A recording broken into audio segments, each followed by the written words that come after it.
the Jam Yearbook. I'm Matt. And I'm Jim. We're here to take you on a journey through the years as we explore the music in our lifetime and the impact it's had on us and the world we've lived in. Welcome to version 2002. We have jumped ahead now in our time machine out of the 1980s. Welcome to the 2000s. If you haven't noticed, we like to start each episode honoring the musicians who impacted our lives that we lost that year. And 2002 isn't short of them, so we should get started right away. Matt, I'll let you take the lead. All right. Randy Castillo may not be a name many recognize. This one's a little selfish for me. Randy was the drummer for Ozzy Osbourne from 86 to 93. I heard his drums so many times over the years that I had to bring him in. And those were big years for Ozzy, though. Yes, they were. They were massive. So Yep. Then we also had Lane Staley. He was the voice of Alice in Chains. It kind of seems like this is going to be a tale we continue to tell as the show progresses. Sadly, many of our music heroes will have the end of their story told right here at the beginning of the show. Lane Staley stood out amongst all the vocalists in the grunge era, and he inspired copycats. Go check out the MTV Unplugged performance if you want to experience how beautiful and controlled his voice really was, though. And then there was Dee Dee Ramone. The Ramones wouldn't have been what they were without any of the founding members, but more so with Dee Dee. He was a prolific writer, and even after leaving the band, he had continued to write songs for them. There's a really good documentary, Hey, Is Dee Dee Home? I would highly recommend watching it. I've never heard of that. I'll check that out. Yeah, it's really good. Yeah. And then we had John Entwistle, bass player for The Who. There's not much I know about John Entwistle personally. He seemed to be the quietest member of the classic and original Who lineup. His bass wasn't quiet, though. He said everything he needed to with his playing. Matt, you and I, we're both bass players, and I think we'd agree that his ability to run through notes and fit them all into a song was absolutely amazing. Just listen to Quadrophenia for the best examples of that. And he died a rock star. Cocaine, a woman in his room. I think it was Las Vegas where he was found. Keith Moon probably would have been proud. And it's amazing how many notes he could fit in, all standing there looking disinterested at times. Oh, absolutely. Like it was effortless. Yeah. Was his nickname was Ox, wasn't it? Yeah, the Ox. Yep. Yeah. So he just stood there like he was out to pasture. And then we'll end up with Joe Strummer, the political edge of the Clash. If he were around today, I can only imagine the lyrics he would be writing. Combat Rock is the pinnacle of what they achieved. It's an evergreen album and deserving to be constantly rediscovered by new generations. He was only 50 when he died from a heart attack. Yeah, he was young. All right, so here we go. No more bad news, people. We're going to move on.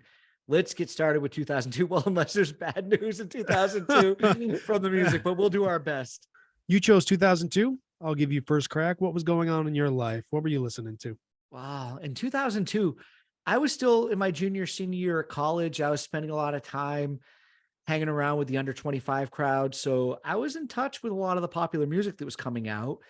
In the fall, I was a teaching assistant. And for 6 weeks, I was actually teaching the course because the professor got ill. So I had a good finger on the heartbeat of what was going on in American media at the time. And music wasn't an exception. So what was I listening to? Probably radio stuff, riding back and forth, to work or going to, college, bad MP3 downloads. The Chili Peppers, By the Way album, that was big. What about yourself? Your first thoughts here on 2002? Oh, 2002 was a very special year for me. It was the year I first became a father. As far as music, it's kind of a low year.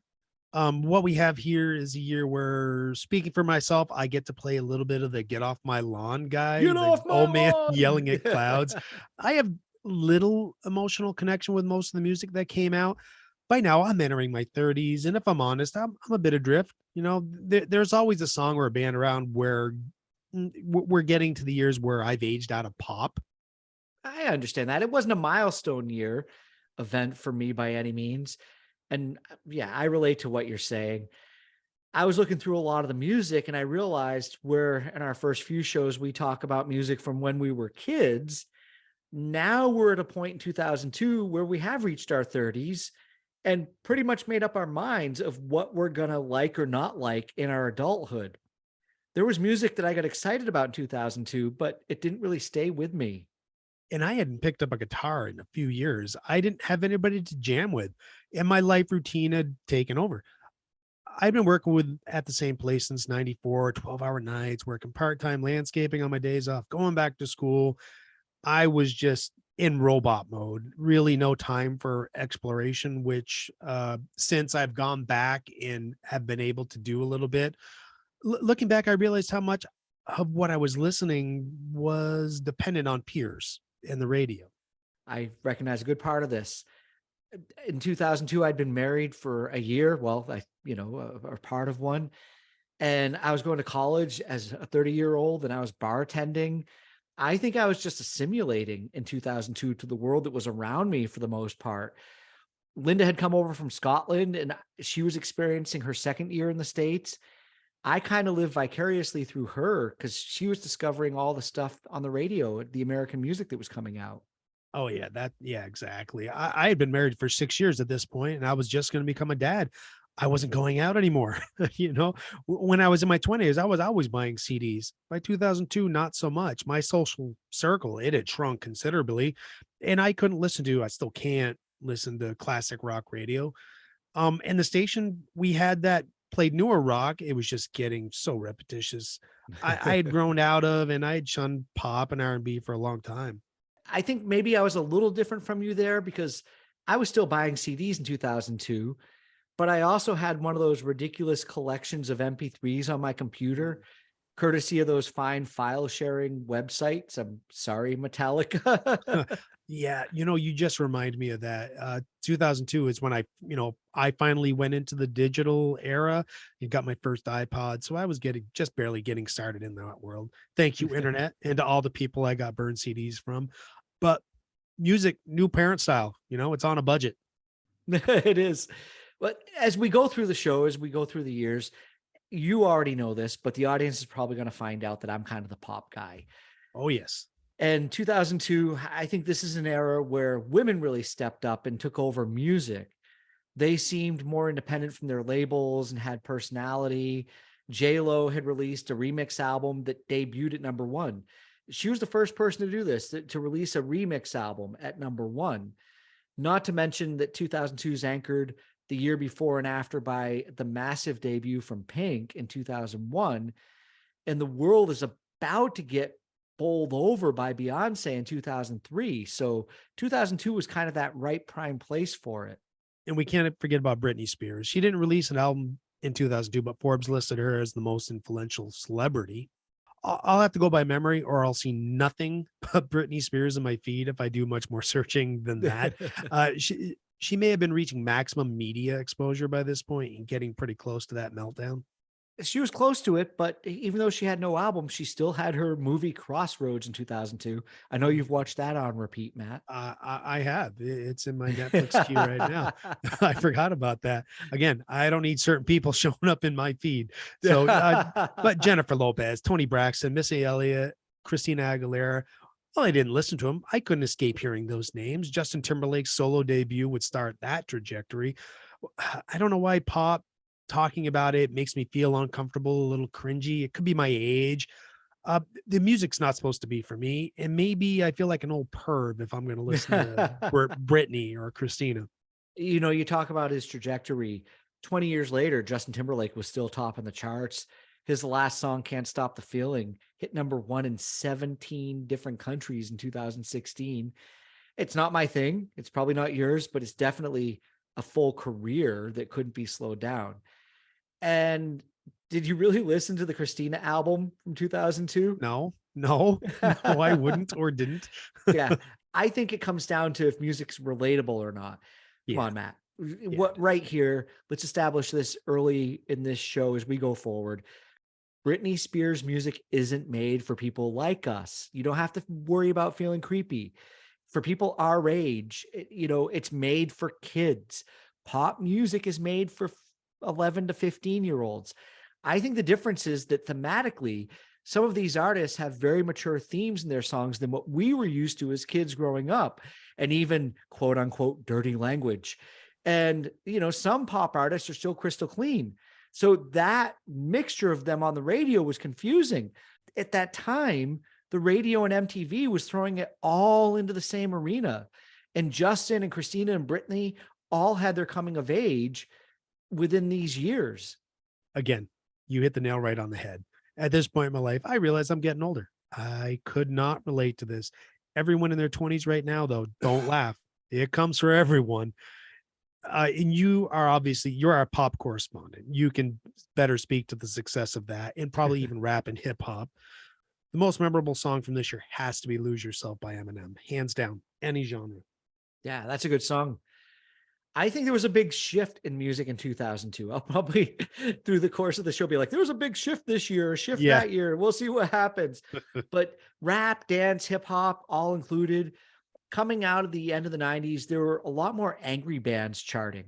You had Korn, Limp Bizkit, and the copycats of that era. And in 2001, America suddenly had the incredible moment of self-reflection after the tragedy of 9/11, and it spilled over into the cultural fabric regarding music. When you look at the popular artists, bands, and songs from that year, it's all feel good, empowerment, positive music. The masses at that time, they kind of needed Justin Timberlake and Maroon 5.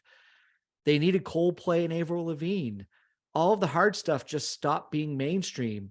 And I think at this point in 2002, your leftovers were kind of the Foo Fighters and the Chili Peppers. That's all you got in the charts as far as hard music went.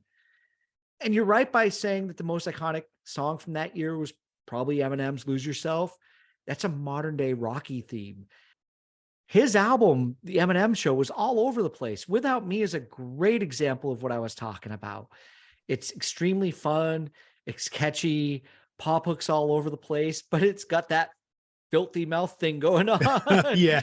Eminem had a great balance between shock value and huge talent. Yeah. Did he come at the right time? Was there an ebb in rap music at this time? This is me being really unfamiliar with it. No, that's understandable. I think he's still considered one of the best rappers of all time, but I don't necessarily know if it was an ebb in the rap world that was going on. It wasn't like the world was looking for him. He just kind of arrived. Yeah, and he performed this at one of the recent Super Bowls too. Yeah. Lose Yourself, not Without Me. Every artist wants a song that stands the test of time like that.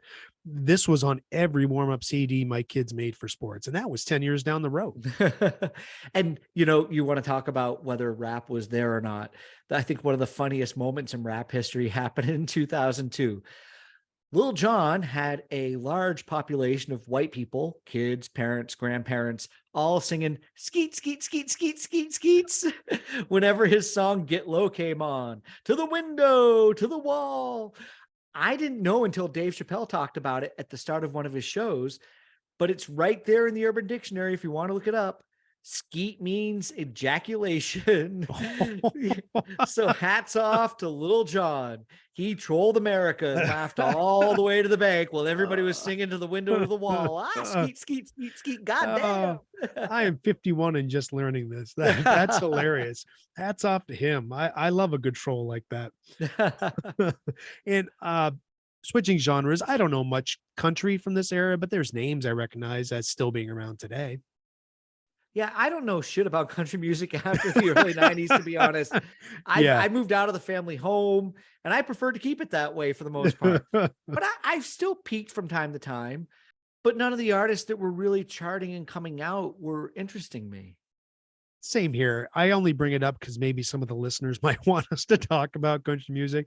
But so much of it just started to sound like pop to my untrained ear. Just like me knowing these pop names, you had to have heard of Kenny Chesney, Toby Keith, Tim McGraw, Faith Hill, Shania Twain, Keith Urban. Yeah. If there was any real potential for crossover in 2002, once again, it was going to come down to the women. Faith Hill, Shania Twain, and the Dixie Chicks, or now just the Chicks. They were all huge to country music fans and pop fans. But it seems like the men releasing albums in 2002 were, maybe far away from that traditional country sound, or they were or something, but there was not an appeal to it. Yeah, you're right. Women seem to be taking control by evolving the genre. As Yeah. for rock releases, Matchbox 20, let's get it out of the way. They put out their third successful album. And Maroon 5 will get them out of the way too. They were about to explode with their debut Songs About Jane. John Mayer had a debut EP that didn't do much, but he'd make up for it the next year and get all douchey.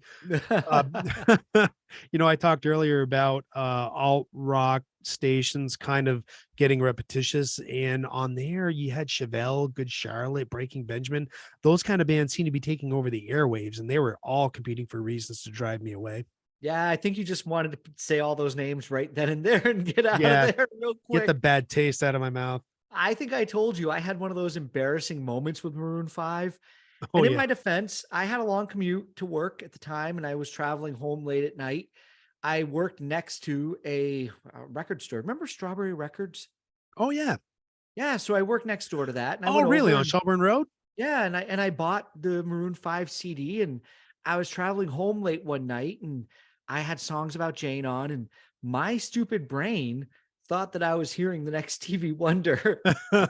I raved about it when I got home and I was just going on to my friends. I brought it to my friend's place and as I'm sitting there like, "Oh, you got to hear this." And I put it on.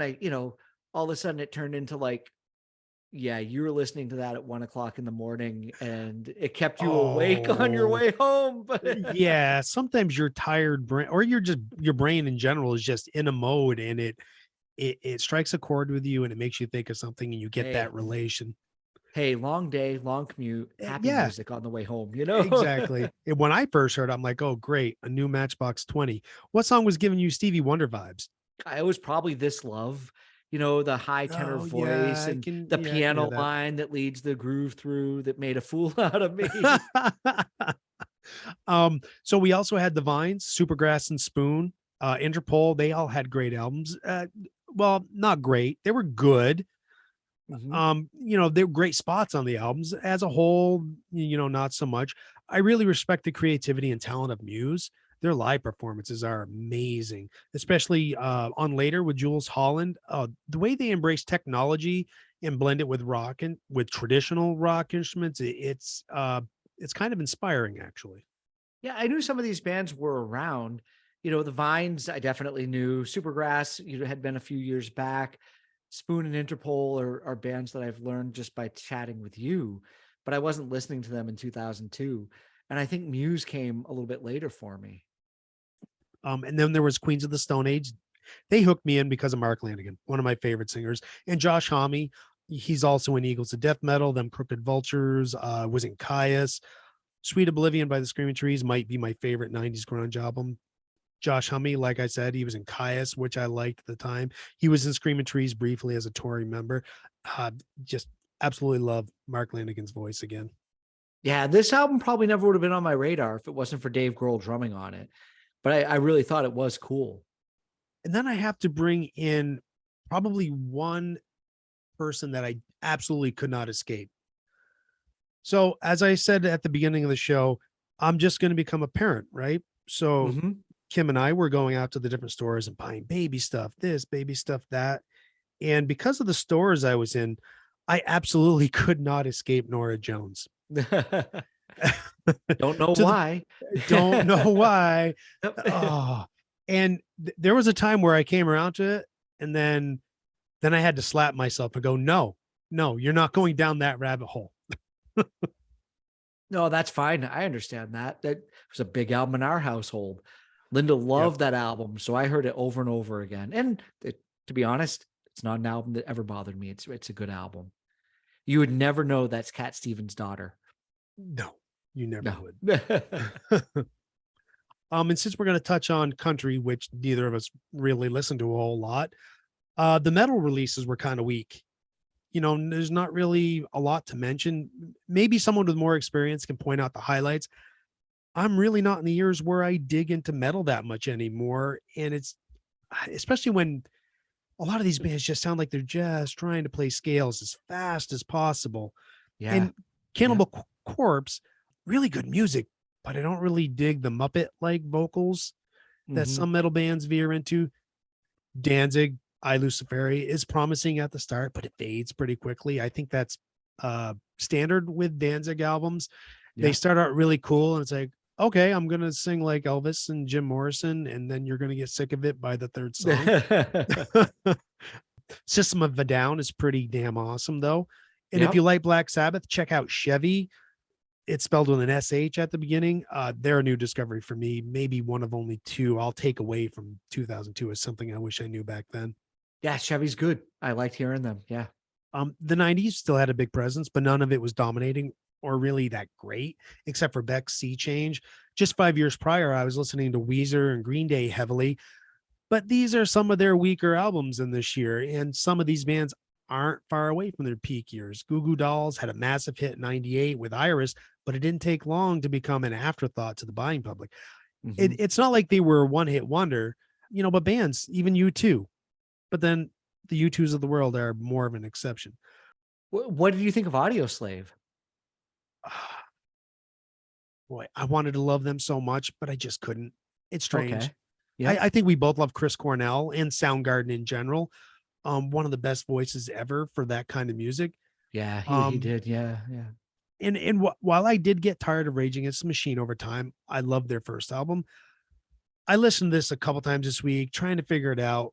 My conclusion is I just wanted Soundgarden. Matt Cameron and Ben Shepherd should have been the rhythm section here. Don't get me wrong, Brad Wilkie's good drummer, Tim Comerford, great bassist. He comes up with some really tasty licks, but they always seem to play it safe. They don't break out of the mold that they set at the beginning, Mhm. like a rock band will, like Soundgarden. I think maybe it's because of their relation to a little bit of rap, where maybe that's why they keep things kind of in a mold and not Okay. breaking out. Then there's also Concrete Blonde and the Melvins had really great albums this year. Sheryl Crow, Coldplay, Three Doors Down probably had the most success from 90s bands. I don't really remember this Pearl Jam record though. Ben Folds, he's always got something great, but this was a really good live album. Wow, listen to you. You're just chucking all those names in there. You got to, because sometimes I'm afraid of leaving stuff out. So I got to get better at Oh, that. yeah, yeah. Well, I don't have any arguments there. I enjoyed Audio Slave a bit when it came out, but I think it wore down on me pretty quickly. I bought the CD, but it wasn't in constant rotation for me. And I like Dope Nose from the Weezer album, but again, it wasn't, one of those memorable albums that I kept going back to. It's still better than Pinkerton. I didn't care enough about either album to disagree with you. The Green Day album performed so poorly. The story goes that when the tour ended, they had a band meeting and they broke up. It's kind of a sweet story though, because they all ended up calling each other that very same day when they got home and decided to get back together. They decided that day that they were going to overcome the failure of this album that came out in 2002 by writing their next one with purpose to dominate the music world. And that became American Idiot. We'll talk about that in a future show, probably. Oh yeah, I hadn't heard all that. I shouldn't have been surprised. Shenanigans was a compilation of B-sides and rare stuff. Yeah. But when a band gets that huge, there's just a certain level of stress that you can only endure for so long. Hmm. Being surrounded by the same people, performing the same song city after city, probably forgetting where you are most of the time. That has to be very stressful on people. The 80s also had a little presence in 2002. There were Pet Shop Boys, Whitney Houston, and Soft Cell. Soft Cell, they had their first release since 1984. Oh, wow. I don't really know any of it, but I know people love that tainted love song. And I don't think Bon Jovi will ever stop making albums. And really, why should they? Oh, probably not. Yeah, they've had enough success where they've earned the FU money. They can do whatever they want, and they get falsely lumped in with hair bands. They sound more like an updated Bruce Springsteen. It could be that New Jersey connection. There are a lot of compilations out in 2002. This is where we're not starting, but we're in this era of so many box sets and greatest hits this, greatest hits that. I'm sure Aerosmith probably put out 5 compilations in Oh, this yeah. year. Well, the 3 years we've covered so far, you've got 86, 80, and here we are in 2002. And there's another Aerosmith compilation. Oh, I know. How many versions of Walk This Way do you need? Yeah, we've already had more Aerosmith compilations than new albums. Yeah. Yeah, and they deserve some shit because I don't understand. I just don't understand it. You need two versions of Walk This Way, the original and Run DMC, and that's And it. that's it. It That's needs it. to stop. If you haven't bought the original Greatest Hits by Aerosmith, you don't need to buy any of the other ones. None of them. And then there are bands that I like to label forever catching up with. They're just so prolific. It's like album after album after album that by the time I find them, I look at the discography and I'm kind of a completist and I get kind of overwhelmed. I'm like, oh, one day. And then when one day gets here, I'll pick out an album. And one of those groups this week was Sparks, mainly because I saw the documentary that came out a couple years ago. Lil Beethoven from 2002. It's fantastic. It's funny you mentioned earlier about angry 90s bands. Sparks has a song on their Lil Beethoven album called What Are All These Bands So Angry About? That's awesome. It's kind of fitting. This was the other band I mentioned when talking about Chevy of albums that I'm going to take with me. I haven't listened to all of their albums yet. I'll eventually get to them, but everyone I've listened to, I really do admire. Their Sparks, it's one of the most interesting new discoveries for me recently. I can't believe I never heard of them. Yeah, didn't they have an album that came out with Franz Ferdinand? Yeah, FFS. Yeah. And I had no clue when I was listening to it when it came out. That surprised me. Yeah, looking into it this week. Yeah, and I can definitely yeah. hear the Sparks influence in a lot of these kind of bands at the time. Okay, yeah, yeah. The biggest kick in my ass recently, the same night that I watched the documentary, after you brought them up to me in our group chat that we, chat back and forth to each other each day with. 2 days later, I realized that they'd been playing in Glasgow at the same time I was sitting on the couch watching the documentary. Oh man.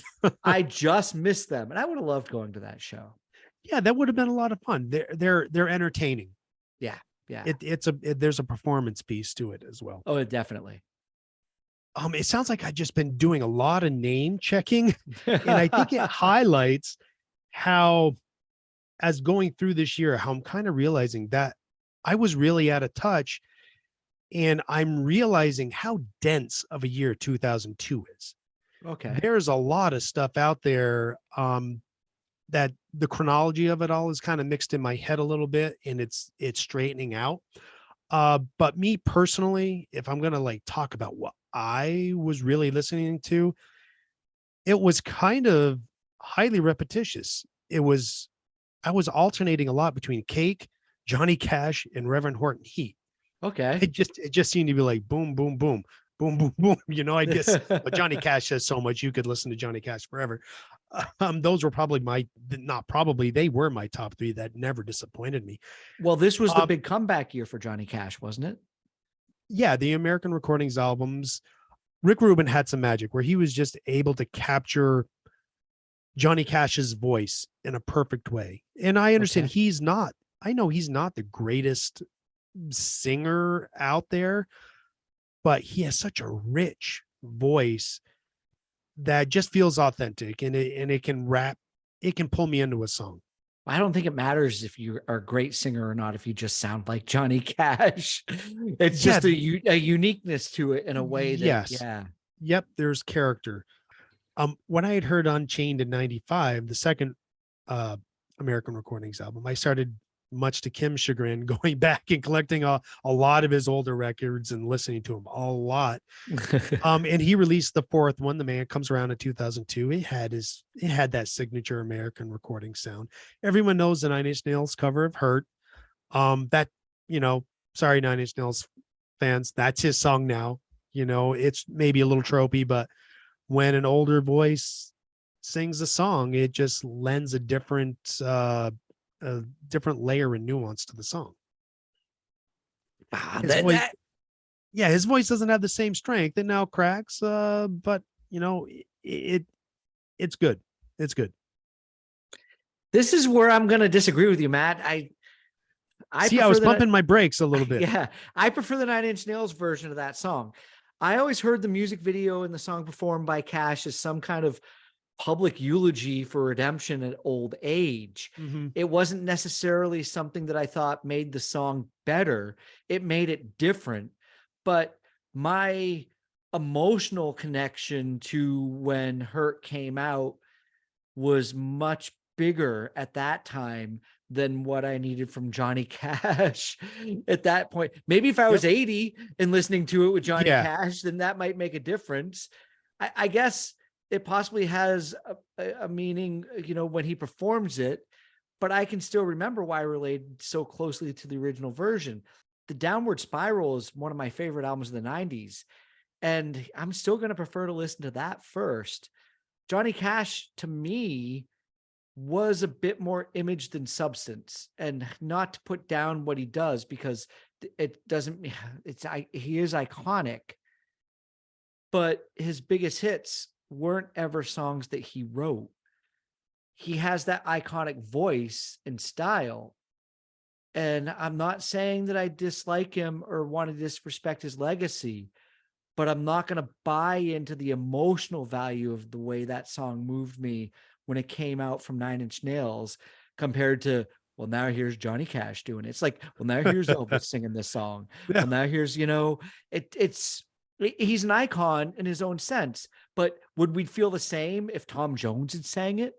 It's, Well, it would have gone all Vegas-y if Tom Jones had sang but a it. lot of it was visual with the music video and him looking sad and, alone. Oh yeah, there And was heartstring tugging on it oh, big time. for sure. And image over substance, I don't know if I quite agree with that. I mean, the Man in Black, he made a conscious decision to wear only black, and he had his philosophical and political reasons for doing that. But it became him. It sold I don't think records. It sold records. I will disagree with you there, because in the 80s and 90s, he really wasn't selling a lot of records, and he stuck with that image. Okay. But I think he stuck with it, and Roy Orbison became known for the sunglasses, right? It's just something that he stuck with, and everybody came around to it. It wasn't something that he forced on it. I'll say, yeah, everybody's going to have an image, but there was definitely substance there.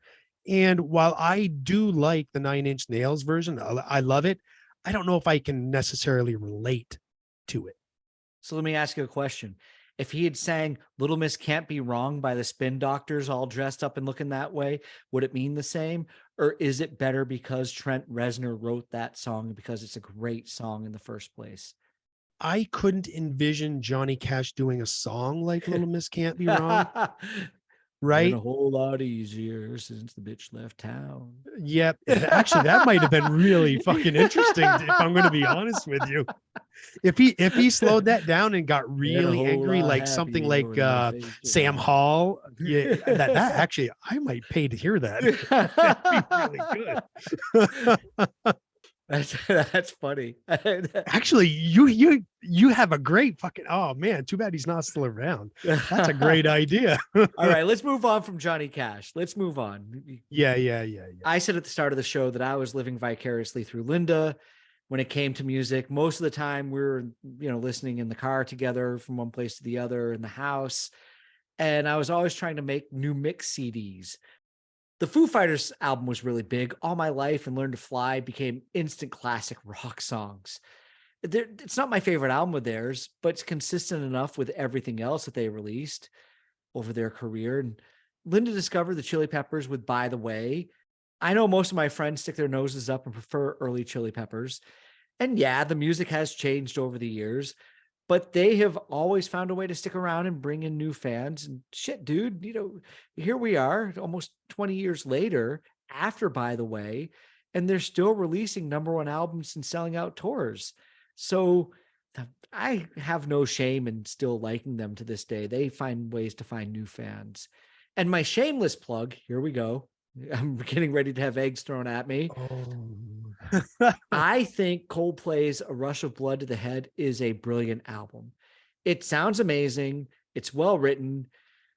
these guys, they don't fit the image of rock stars, and it made all the dudes out there that live by bro codes feel uncomfortable. But Coldplay is a perfect example of a band being a victim of its own success. They're massive around the world and sell millions of albums, and yet everybody hates them. Whatever. How's that happening? Yeah, because people just want them to go away. Yeah, the same people buying their albums and going to see them just want them to, yeah. Yeah. Well, I think what you're getting is the vocal minority that just can't find a way to ignore what they don't want to hear. My people. Yeah, your people. That's what it is. I'm not going to go as far as to call 2002 craptastic, the second coming. At the time, it was more just boring. There were a few new albums to get excited about, and there are always bright spots like some of the ones I mentioned earlier. I didn't even mention Joey Ramone's solo album. Oh, yeah. Which I should have, because that would be so much better to talk about. It might actually sound like I'm having fun. I think about how many groups I mentioned in 1980 and how much I loved it. I feel like many of the mentions here are more participation trophies. And this is totally my opinion based on where I was in life. I don't mean to sound like I'm passing judgment, but everyone goes to a point in their life where most new, easily reached music, it's not relevant anymore. Mm-hmm. Once you find a thread, though, that leads you down a rabbit hole, you get rewarded. And I was finding some new sounds within indie music. I haven't really talked about it much. That's more for down the road. Okay. I found a few that I'll, given time, you'll hear about them. Speaking of time, I've prattled on long enough. It's time for the find. We've gone on enough about our perspective of 2002 as a whole. Let's get more specific. It's your turn to go first. What's your first All song? right, let's get to our 5. My first song is, people will be surprised, Fish, 46 Days. The people that know me well will fall off a chair when I say this. But I've lived for 25 plus years now with a love-hate relationship for Fish. It was tough playing in a harder alternative rock band in 95 and 96 in Vermont. The guys in the band and us, we didn't hate Fish. We all went to see them. We went collectively to one of their concerts. But play some Fish became the Freebird cry at a lot of our gigs, and this pissed us off. It just put a bad taste in our mouths for the band. We wouldn't have wanted anyone yelling Nirvana or Pearl Jam at us either. I was always like, we're from Vermont. Fish is from Vermont. You listen to their original tunes all night. Why can't you do the same for us? But okay, fast forward to 2010, and I'm in a cover band playing this song, and I really dig it. I enjoyed it. 46 Days by Fish. It's got a really cool bass groove. There was a lot of fun to play. I think it's got this Little Feat Rolling Stones bar band feel to the whole song. So, Matt, I'm not going to start proclaiming my love for Fish, but here it is. Oh, come on. I share your feelings towards Fish. It's a love-hate one. Part of me thinks that because I'm from Vermont, they're from Vermont, I'm supposed to love them, but I just don't dig jam bands. It's not my thing. Fine. That's fine. All right. What's your first song? I will start out with Imperial Teen Ivanka. This isn't something I have a history with. Truth be told, I found it this week. I remember Imperial Teen from the 90s, so I checked out this album on. They refined their sound a little bit from prior releases, and it's got a really good groove on this song, Ivanka. It starts out the album, and it just kind of got stuck in my head. And if anybody wonders what Matt says when he says, I checked out this album on, it's called On. Not on any type of streaming service. It's not on Golden anything. That's the name of the album. I wasn't on acid. No, that album, that song's cool. It's one of those songs that kind of gets to a rhythmic chug and stays there through the whole thing. Chugga, chugga, chugga, chugga, chugga, chugga, chugga, chugga, chugga. Yep. And it kind of set up the whole album to do that too. Yeah. But it's good. It's catchy. It's good material. And really from 2002, I was surprised to hear this. So good first song for the week. All right. What's your second one? My second song is going to be way far different than Fish. And it's Nelly, Hot in Here. To me, this is fun, fun, fun music. Nelly doesn't sound like dated rap or hip hop. It's a great song that you can shake your ass to. I performed it when I was out doing karaoke, a while back. It's fun to be an old dude and whip out some hip hop in front of the kids sometimes. But this is one of those songs that if it plays on the radio today, it doesn't sound old. It's got a right feel to No, it. and I would put this on that pedestal with Lose Yourself by Eminem. You have a chance of hearing the song wherever you Oh go. yeah. Yeah, you do. All right. What is your second song? I will break out some Tragically Hip. It's a Good Life If You Don't Weaken. Mm, Maybe the best Canadian band ever. uh-huh. There's a big discussion that could go on, but they should be on the list for consideration. They are revered. When the Hip does these quieter songs, the first thing I notice is how smooth the guitar playing and the tone is. They always make the right sound choices. Nothing's over the top. Everything fits perfectly. Then Gord's delivery, it's honest. You can feel he means what he is singing. His lyrics are one of a kind. They're never generic, and they make me pay attention. This is a really good Yeah, song. and I'm not against your statement about them being the best Canadian band ever. I think there are a few bands we could talk about within that discussion, but it shocks me that they never actually really broke out of Canada and made it further into the States. Maybe they didn't want to tour. Maybe they had a good life in Canada and they didn't have to. And I can understand that. If you don't know Tragically Hip, go listen to this song. Go check out all their albums. They're incredible. They're such a great band. And Matt, I really hope that as we go through the course of this show, this is not the last time we hear from them. Oh, we will get more Hip. Yeah, there needs to be more Hip. Yep. All right. What is your third? All right, my third song is going to be Government Mule, and it's a cover song, What is Hip? Hey, more Hip. Yeah, more Hip. This is from a tribute album, and this is the first cover that I'm choosing for the show. Government Mule, it was a side project for the Allman Brothers guitarist Warren Haynes. I think it became his dominant band as the years went on.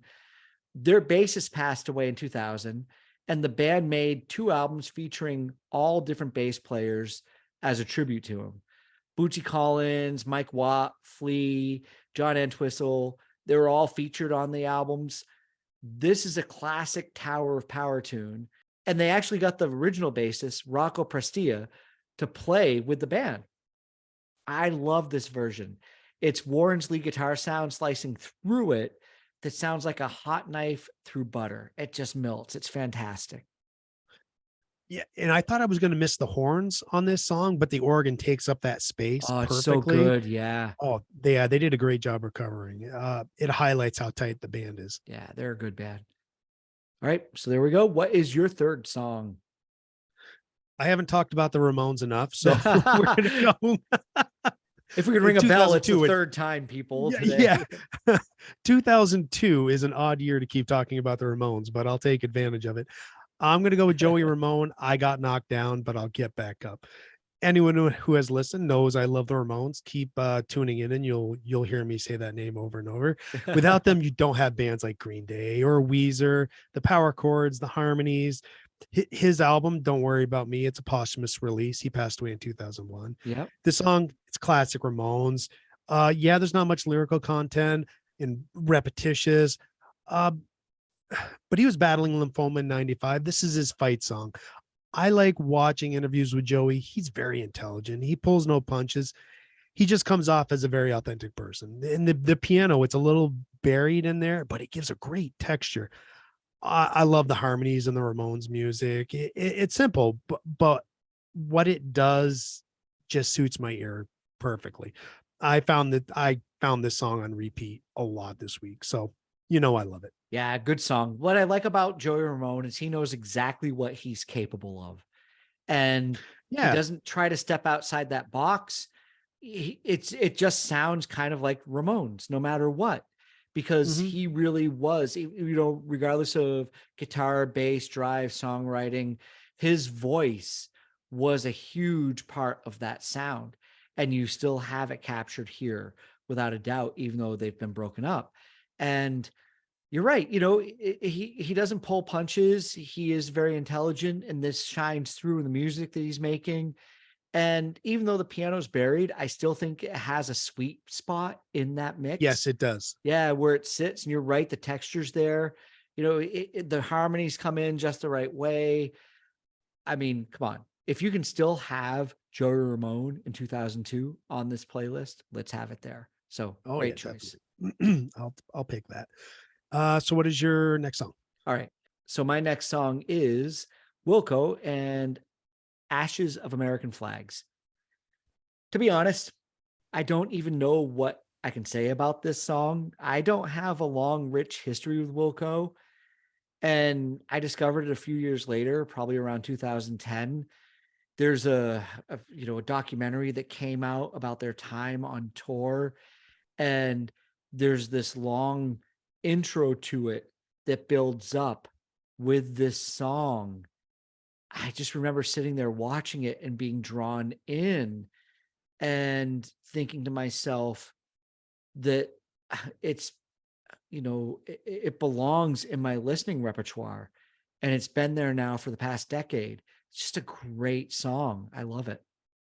I'm right there with you on Wilco. They're not a band I can casually listen to. Wilco is definitely a deep listen band for me, Mhm. and I mean that as a compliment. There's a lot to unpack in their songs, so I need that one-on-one time and not have distractions. Yeah, I think if we had a Dylan of our generation, it would be Jeff Tweedy. I agree. Yeah. I agree. Very understated with that too. Mhm. All right. What do you got? What's your fourth song? My fourth will be The Vines and Get Free. I think everybody knows this song, so I don't really need to go on too much about it. There's just a great energy, especially how within all of that energy, they deliver a great performance. Everything, all the sounds are spot on. Yeah, this is a great rock song to bring to the playlist. It just has a real raw connection to it. And when I talk about making those mixed CDs that I was doing with MP3s back in 2002, this was on plenty of them during that time. You Oh know, yeah. it just one of those songs that you got into the car and all of a sudden the accelerator just went down. You were suddenly going way faster than you thought you'd be going. So Yeah, it had an it infectious attitude, definitely. it does what rock music should do when you're driving down the road. All right, is it my turn to go with my last song? It is your turn. What's your fifth song? All right, Matt. Well, I'm sure you've been looking forward to this the entire show. My fifth song is Coldplay, The Scientist. I know, I Boo. know. I can hear the groans from here, but I don't care. This song came out in 2002 with a visually beautiful and groundbreaking video. But the thing is, it wasn't the video that took away any of the beauty of the song for me.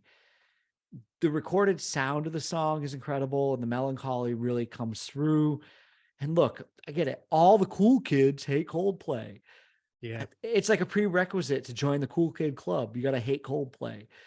But some of those same people screaming Coldplay sucks, they're secretly listening behind closed doors because they're 20 years later, they're still one of the biggest bands in the world. Hey, it's not Coldplay's fault they're overplayed. Well, maybe it is because they made a lot of good songs that connected with people. There's a long list of bands that achieve that level of success. Even you two started getting backlash for hanging around too long. The cool kids, we're a jaded bunch, Jim. Well, the cool kids got this opinion from a very bad place because it wasn't even about hanging around for too long. The reason why Coldplay got served such a cold dish of hate from people is because one dude who wrote for a prominent music blog at some point back in 2002 got stood up by a girl. He was going to take her out to dinner. He was totally head over heels for her. And she sent him a text message saying, "I'm really sorry, but I'm going to a Coldplay concert." And because of that, he went and wrote this article that was all about how terrible Coldplay was, that for some reason got sensationally picked up on. And guys like you decided to just walk around sharing that douchey opinion that Coldplay suck when they did nothing wrong. This album was good. Look, their later music that came along, maybe it was, too samey. Maybe they got overplayed. I can understand all of that. But this album, A Rush of Blood to the Head, this song, The Scientist, it's beautiful. It's gorgeous. And that dude who didn't get laid that night. That cuck. Yes. And he decided to just write this article.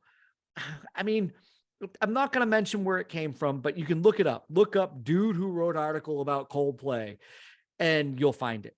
Yeah. So instead of being cool with it, maybe getting a makeup date, he just ruined everything. Yeah. He just decided to go take it out on Coldplay. The girl went to see Coldplay instead of going out to dinner with him in New York City. And he decided he was going to take it out on them because he couldn't stand being stood up for Coldplay. All right. On to your next song, Matt. That's where I'm leaving it. Jim's going on the off ramp. He's going to mellow out now. What is your last song? I'll bring up some Queens of the Stone Age and No One Knows. I was so confused when I saw this video. Is that Dave Grohl on the drums? Did the Foo Fighters break up? We've already touched on the Queen, so I won't eat up too much time, but No One Knows. It's one of the best rock songs of the year. It's tight. Yeah, it's a good song. And they did have a lot of members pop in and out. I think Josh Homme's the only guy who's been consistent in Queens of the Stone Age through the entire run as a band. Yeah, and I can't remember his name. The bassist for Caius joined him for, the beginning of the band. Yeah, and we talked about Mark Lang again being, in that band. And yeah, they had a nice revolving door of talent come in. Yeah, and this is a great song. And this is that song that kind of paved the way, I think, for Queens of the Stone Age. Because Caius didn't have the same commercial exposure that Queens of the Stone Age had once Dave Grohl was playing drums. So it's great that he came in and he did that with them because it opened up that door for him. And then down the road, they wind up playing together with them, Crooked Vultures and John Paul Jones. So obviously there's a musical friendship there that goes beyond just what they're going to lay down on an album. But yeah, Queens of the Stone Age, No One Knows. Great song to have on the playlist. Thank you. And that wraps up 2002. We're finally done. Yeah, we're done. Woo. So far, we haven't had too many big disagreements, even though we are listening to different bands by this time. At the start, I wanted to say how much I didn't like the direction of music at the time. A lot of rap and the pop all being the same. I know that's what I was saying at the time, but then I remember just because I don't like it doesn't mean that there's not a place in the world for it. Somebody's going to like it. I still reserve the right to say that sucked. Yeah, you do. The old men yelling at clouds, everybody does, right? All in all, I was able to find some bright spots and things to revisit, at least revisit when I have time, because now we have to shift our focus on the next year we will check out. Yes, we do. And Matt, you get to choose it. So where are we going to go after 2002? Well, I'm sure to give us some musical whiplash because we're going ahead 10 years and we're going to dive in to the world of 2012, the end of the world as we know it. Yeah, it is, isn't it? Yeah. Well, we've got 50 years of music ahead of us, so let's not burn up all the sentimental years right away. Yeah, and I get a feeling that the 2000s are going to offer up a lot of years that aren't sentimental to us. Oh, yeah, definitely. I think so, too. We'll see what happens because we already don't know what's going on in some of these years we've looked at ahead. Yeah, exactly. Yeah. But anyways, Jim, thank you for the conversation and the beers. And we want to thank everyone for tuning into the Jam Yearbook. Please spread the word and tell your friends. I'm Matt, and that's Jim. And we'll see you back here next week for version 2012. We will see you then. Peace, love, and podcast.